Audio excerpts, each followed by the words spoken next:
ఏపీలో పిల్లలు social media వినియోగంపై అసెంబ్లీలో కీలక ప్రకటన చేశారు సీఎం చంద్రబాబు. 90 రోజుల్లో 13 ఏళ్ల పిల్లలు సోషల్ మీడియా వాడకుండా బ్యాన్ చేయనున్నట్టు తెలిపారు. కాగ్ రిపోర్ట్, ద్రవ్య వినిమయ బిల్లుపై అసెంబ్లీ కౌన్సిల్లో వాడివేడి చర్చ జరిగింది. రాష్ట్ర ఆదాయం ఏమాత్రం పెరగలేదన్న వైసీపీ ఆరోపణలకు సభలో కౌంటర్ ఇచ్చారు మంత్రులు.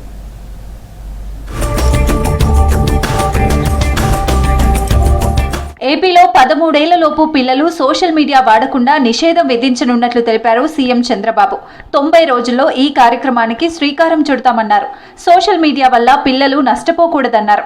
అసెంబ్లీలో ద్రవ్య వినిమయ బిల్లుపై చర్చ సందర్భంగా పిల్లల సోషల్ మీడియా వినియోగంపై మాట్లాడారు చంద్రబాబు. టెక్నాలజీని వాడుకుంటే ఆయుధంగా పనిచేస్తుందని, బానిసైతే జీవితాలు నాశనం అవుతాయని చెప్పారు. టెక్నాలజీని వాడుకుంటే ఆయుధంగా పనిచేస్తుంది, టెక్నాలజీకి బానిస అయితే మాత్రం మన జీవితాలు నాశనం చేస్తుంది. అందుకే ఈరోజు సోషల్ మీడియా మాట్లాడుతున్నాం. ఈ టెక్నాలజీని వాడుకోవాలి, అదే సమయంలో అడిక్ట్ అయితే మాత్రం చాలా ప్రమాదం ఉంటుంది.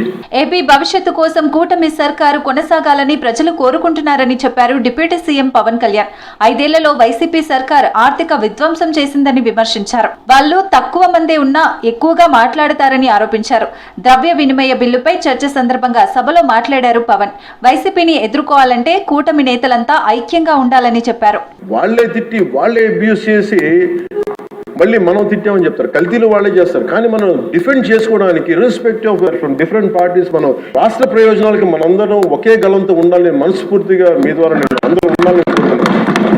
ఏపీ శాసన మండలి సమావేశాలు హాట్ గా కొనసాగాయి.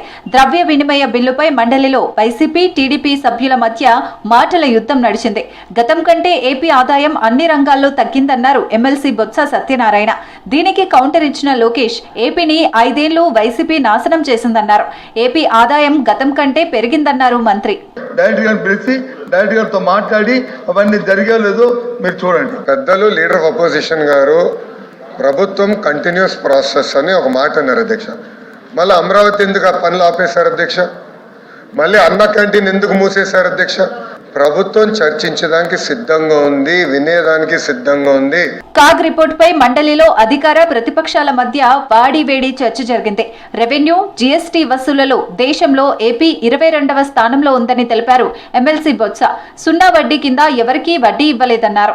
ఏ లెక్కలు సరిగ్గా లేవన్నారు.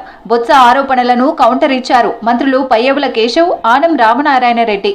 బొత్స ఆరోపణలకు ఆధారాలు ఇవ్వాలని డిమాండ్ చేశారు. దీంతో అబద్ధాలు చెప్పాల్సిన అవసరం తమకు లేదని చెప్పారు బొత్స.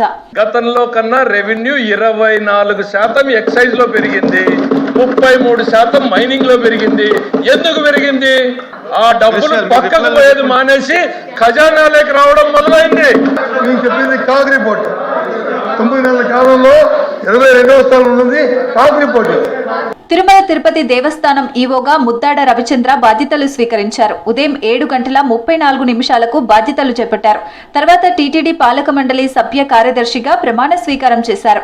టీటీడీ అదనపు ఈవో వెంకయ్య చౌదరి ప్రమాణ స్వీకారం చేయించారు. శ్రీవారి భక్తులకు సాటి భక్తునిగా సేవలు అందిస్తానన్నారు రవిచంద్ర. భక్తుల నుంచి అందిన సూచనలు పరిశీలించి చర్యలు తీసుకుంటామన్నారు.